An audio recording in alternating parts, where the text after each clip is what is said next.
Hello home bakers, welcome back to our channel. இன்னைக்கு நம்மளுடைய சேனல்ல ஃபஜ்ஜி ப்ரௌனி எப்படி செய்யறதுன்னு பார்க்க போறோம். இந்த மாதிரி crinkle top ஓட எப்படி செய்யறதுன்னு பார்க்க போறோம். சோ நான் நிறைய வாட்டி ட்ரை பண்ணி பார்த்திருக்கேன். எனக்கு இந்த மாதிரி crinkle top வரல அப்படினா கண்டிப்பா இந்த வீடியோ செக் பண்ணி பாருங்க. உங்களுக்கு ரொம்பவே யூஸ்ஃபுல்லா இருக்கும்.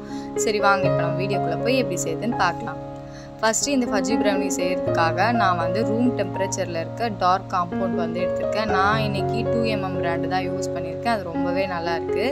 நெக்ஸ்ட் இது கூடவே நான் வந்து 50 கிராம் ஆயில் வந்து ஆட் பண்ணிருக்கேன். ஒரு 20 கிராம் இப்போ ஆட் பண்ணி நல்லா மெல்ட் பண்ணி எடுத்துக்கலாம். நான் இன்னைக்கு டபுள் பாயிலிங் மெத்தட்ல தான் மெல்ட் பண்ணி எடுக்க போறேன். கண்டிப்பா உங்களுடைய சாக்லேட் வந்து ரூம் டெம்பரேச்சர்ல தான் இருக்கணும். அப்படி இருந்தா தான் இந்த ப்ரௌனி ரொம்பவே சூப்பரா வரும். இப்போ நான் நல்லாவே டபுள் பாயிலிங் மெத்தட்ல மெல்ட் பண்ணி எடுத்துக்கிட்டேன். இப்போ பாத்தீங்கன்னா இந்த மாதிரி நல்லா கட்டிகள் இல்லாம கலந்து எடுத்துக்கோங்க. இப்போ மீதி வச்சிருக்க எண்ணெயை இது கூட ஆட் பண்ணி நல்லா எல்லாத்தையும் ஒண்ணா மிக்ஸ் பண்ணி எடுத்துக்கோங்க.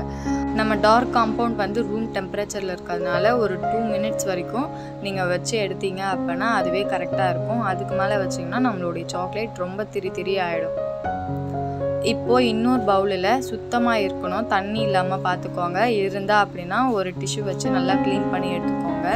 இப்போது ஒரு எக்கை வந்து நம்ம இதில் உடச்சி ஊற்றிக்கலாம். எக்கு கிராம் வந்து பார்த்திங்கன்னா ஒரு 60 to 55 கிராம் இருந்தால் போதும்.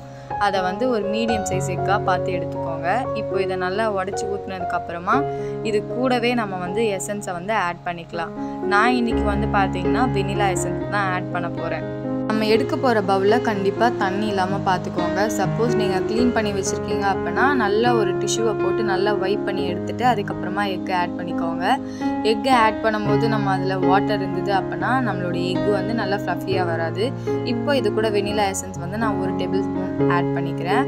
அது கூடவே வந்து பார்த்திங்கன்னா 75 கிராம்ஸ் வந்து பவுடர் சுகர்.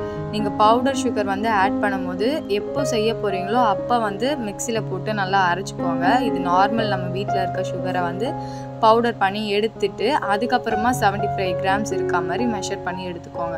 இப்போ இது மூணுத்தையும் வந்து நம்ம நல்லா ஒரு ஒயர் விஸ்கை வச்சு நல்லா மிக்ஸ் பண்ணி எடுத்துக்கலாம். விஸ்க் வந்து ரொம்ப சின்னதாக பார்த்து வாங்காதீங்க, கொஞ்சம் பெருசாக இருக்க மாதிரி பார்த்து வாங்குங்க. அப்போ தான் நமக்கு மிக்ஸ் பண்ணும்போது ஈஸியாக இருக்கும்.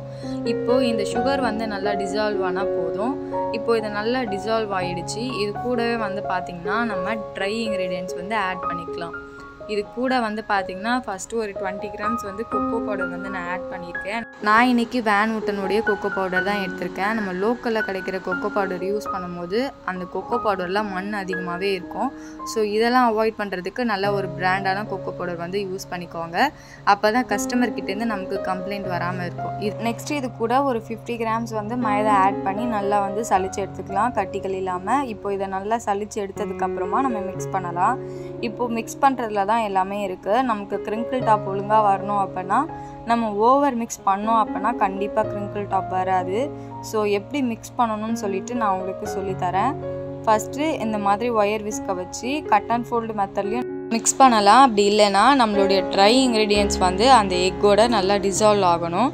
அந்த மாதிரி ஓவர் மிக்ஸ் பண்ணாமல் ஜஸ்ட்டு லைட்டாக மிக்ஸ் பண்ணி எடுத்துக்கோங்க. நமக்கு தெரியும் நம்மளுடைய பேட்டர் வந்து ஈவனாக மிக்ஸ் ஆகிடுச்சு அப்படின்னா நம்ம மிக்ஸ் பண்ணுறதை நிறுத்திக்கோங்க. இந்த மாதிரி விஸ்கில் வரும்போது நம்ம கொஞ்சமாக தட்டி கொடுத்து மிக்ஸ் பண்ணோம் அப்படின்னா ஈவனாக எல்லா இடமும் மிக்ஸ் ஆகும். நீங்கள் பிகினராக இருக்கும் போது இந்த மாதிரி விஸ்கு வச்சு மிக்ஸ் பண்ணிங்க அப்படின்னா உங்களுக்கு நிறையவே வேஸ்டேஜ் ஆகும். உங்கள்கிட்ட ஸ்பேச்சுலா இருந்தது அப்படின்னா அதை வச்சு நல்லா ஈவனாக மிக்ஸ் பண்ணி எடுத்துக்கோங்க. ஓவர் மிக்ஸ் பண்ணிங்க அப்படின்னா கிரிங்கிள் டாப் வராது. நீங்கள் ஒரு கவுண்ட் கொடுத்துக்கோங்க, உங்களுக்குள்ள ஒரு 4 கவுண்ட் கொடுத்துட்டு ஜஸ்ட்டு மிக்ஸ் பண்ணி எடுத்துக்கோங்க. இப்போ இந்த பேட்டர் ஓரளவுக்கு மிக்ஸ் ஆகிடுச்சு. இப்போ இது கூடவே நம்ம ஆல்ரெடி மெல்ட் பண்ணி வச்சுருக்க டார்க் காம்பவுண்டை வந்து இதில் மிக்ஸ் பண்ணிக்கலாம். இப்போ இது எல்லாமே ஒன்றா சேர்த்து ஜஸ்ட்டு ஒரு 2 செகண்ட்ஸ் மிக்ஸ் பண்ணி எடுத்துக்கோங்க. எடுத்த உடனே நீங்கள் நெக்ஸ்ட் வந்து பேட்டரை டின்னில் ட்ரான்ஸ்ஃபர் பண்ணிக்கோங்க. நீங்கள் இது ஆரம்பிக்கும் போதே பட்டர் பேப்பர் போட்டு எல்லாமே செட் பண்ணி வச்சுக்கணும். இந்த மாதிரி சாக்லேட் ஊற்றுறதுக்கு முன்னாடியே நீங்கள் வந்து ஓடிஜியை ஒரு 10 மினிட்ஸ் வரைக்கும் ப்ரீஹீட் பண்ணிடணும். 180 டிகிரி செல்சியஸில் 10 மினிட்ஸ் வந்து ப்ரீஹீட் பண்ணிக்கோங்க. அதுக்கப்புறமா அதே டெம்பரேச்சரில் ஒரு 25 மினிட்ஸ் வந்து நல்லா பேக் பண்ணி எடுத்துக்கோங்க. ஒவ்வொரு ஓடிஜிக்கும் பொறுத்து டைமர் வந்து மாறும். உங்களுக்கு கிரிங்கிள் டாப் வந்ததுக்கப்புறமா நீங்கள் எடுத்து செக் பண்ணி பாருங்கள். அப்படி பேக் ஆகலைன்னா இன்னும் ஒரு 10 மினிட்ஸ் வரைக்கும் வச்சு பேக் பண்ணி எடுத்துக்கோங்க. அதுக்கப்புறம் நம்மளுடைய ப்ரௌனி ரொம்பவே சூப்பராக ரெடி ஆகிடும். நான் வந்து இன்றைக்கி ஒரு 6 இன்ச்சு ஸ்கொயர் டின்னில் வந்து எடுத்திருக்கேன். அந்த ஸ்கொயர் டின் வந்து பார்த்திங்கன்னா எட்ஜஸ்லாம் நல்லா ஷார்ப்பாக இருக்கணும். அப்போ தான் நம்மளுடைய ப்ரௌனி டீமோல்ட் பண்ணும்போது சூப்பராக வரும். நான் இதுக்குன்னு தனியாக வீடியோ போகிறேன், செக் பண்ணி பார்த்துக்கோங்க. பிக்னஸ் வந்து எந்த மாதிரி டின்லாம் பார்த்து வாங்கணும்னு சொல்லிட்டு. இப்போது நம்மளுடைய பேட்டர் வந்து ரெடி ஆகிடுச்சு. நம்ம டின்னில் ட்ரான்ஸ்ஃபர் பண்ணும்போது மொத்த பேட்டரும் வலிச்சு ஊற்றாமல் கடைசியில் கொஞ்சமாக விட்டுடுங்க. அது வந்து ஒரு மாதிரி நீர்த்து போயிடும். ஸோ இப்போது நான் வந்து பேட்டரை ரெடி பண்ணி எடுத்து ஓட்டிச்சுக்குள்ளே வச்சுட்டேன். உங்களுக்கு பார்க்கவே நல்லா தெரியுது நம்மளுடைய கிரிங்கிள் டாப் எப்படி வந்திருக்குன்னு சொல்லிட்டு. ஸோ இதே மாதிரி நீங்களும் பண்ணி பாருங்கள், கண்டிப்பாக உங்களுக்கு வரும். ஏதாவது டவுட்ஸ் இருந்ததுன்னா கீழே கமெண்ட் செக்ஷனில் வந்து கமெண்ட் பண்ணுங்கள். கண்டிப்பாக நீங்கள் ஓவர் மிக்ஸ் பண்ணிங்க அப்படின்னா உங்களுக்கு இந்த மாதிரி கிரிங்கிள் டாப் வராது. இப்போ ஒரு 25 மினிட்ஸ்க்கு அப்புறமா என்னுடைய ப்ரௌனி நல்லாவே பேக் ஆகிடுச்சு. இப்போ இதை நான் வந்து கம்ப்ளீட்டாக கூல் ஆனதுக்கப்புறமா தான் நம்ம வந்து பார்த்திங்கன்னா டீமோல்ட் பண்ணி எடுக்கணும். அப்படி இல்லைன்னா நம்ம டீமோல்ட் பண்ணும் போது பிரேக் ஆகிடும். ஸோ நீங்கள் வந்து ப்ரௌனியை கிட்டத்தட்ட ஒரு 1 hour வரைக்குமே கூல் டவுன் பண்ணலாம். அதில் எதுவுமே தப்பு கிடையாது. கம்ப்ளீட்டாக கூல் டவுன் ஆகணும். இப்போ தான் ஃபஸ்ட் டைம் ட்ரை பண்ணுறீங்க அப்படின்னா கம்ப்ளீட்டாக கூல் ஆனதுக்கப்புறமா டீமோல்ட் பண்ணி எடுங்க. அதுக்குள்ளே அவசரப்பட்டு எடுக்காதீங்க. அப்படி எடுத்தீங்க அப்படின்னா நடுவில் நல்லாவே பிரேக் ஆகிடும். அப்புறம் பீஸ் போடுறதுக்கு ரொம்ப கஷ்டமாக இருக்கும். அதே மாதிரி கம்ப்ளீட்டாக கூல் ஆனால் தான் நம்மளால் இந்த மாதிரி ஸ்க்ரேப்பரை வச்சு கட் பண்ணும் போது அதில் ஒட்டாமல் வரும், ஈவனாக கிடைக்கும் நமக்கு. நீங்கள் வந்து நைஃபை வந்து யூஸ் பண்ணாமல் இந்த மாதிரி ஸ்க்ரேப்பரை வந்து யூஸ் பண்ணி கட் பண்ணி எடுங்க. இப்போ வந்து பாருங்கள் நம்மளுடைய ப்ரௌனி எவ்வளோ அழகாக கிரிங்கிள் டாப்போட, அது மட்டும் இல்லாமல் ரொம்பவே ஃபஜ்ஜியாக இருக்குது. நீங்களும் இந்த மாதிரி வீட்டில் ஒரு வாட்டிக்கு செஞ்சு பாருங்கள். செஞ்சு பார்த்துட்டு எப்படி வந்ததுன்னு சொல்லிட்டு மறக்காமல் கீழே கமெண்ட் செக்ஷனில் கமெண்ட் பண்ணுங்கள். நம்மளுடைய ஃபஜ்ஜி ப்ரௌனி ரொம்பவே சூப்பராக ரெடி ஆகிடுச்சு. இந்த ப்ரௌனியில் நம்ம பேக்கிங் சோடா, பேக்கிங் பவுடர் அந்த மாதிரி எதுவுமே போடலை. ஆனால் இதோடைய ஹைட்டு கிட்டத்தட்ட 1 inch வரைக்கும் வந்தது. ஸோ ஒன்ஸ் நீங்கள் வீட்டில் ட்ரை பண்ணி பார்த்துட்டு ஏதாவது டவுட்ஸ் இருந்தது அப்படின்னா மறக்காமல் கீழே கமெண்ட் செக்ஷனில் வந்து கமெண்ட் பண்ணுங்கள்.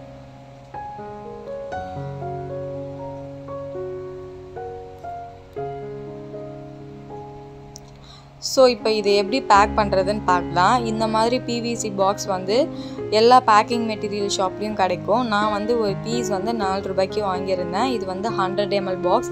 இதுலேயுமே நம்ம பேக் பண்ணி டெலிவரி பண்ணலாம். அப்படி இல்லைன்னா ஈச் பீஸ் வந்து கட் பண்ணிவிட்டு நம்ம வந்து கிளின்ட்ரா பண்ணிவிட்டு அதுக்கப்புறமா டெலிவரி பண்ணலாம். இப்போ இது ஒரு பீஸ் வந்து பார்த்திங்கன்னா 65 grams வரைக்கும் இருக்குது. உங்கள் ஏரியா சரௌண்டிங்கில் எவ்வளோ ஒரு பீஸ் விற்கிறாங்கன்னு சொல்லிட்டு கேட்டுக்கிட்டு அதுக்கப்புறமா உங்களுடைய ரேட்டை வந்து ஃபிக்ஸ் பண்ணிக்கோங்க. இந்த வீடியோ உங்களுக்கு பிடிச்சிருந்ததுன்னா மறக்காமல் லைக் பண்ணிக்கோங்க. தேங்க்யூ ஃபார் வாட்சிங். பாய். நெக்ஸ்ட் வீடியோவில் பார்க்குறேன்.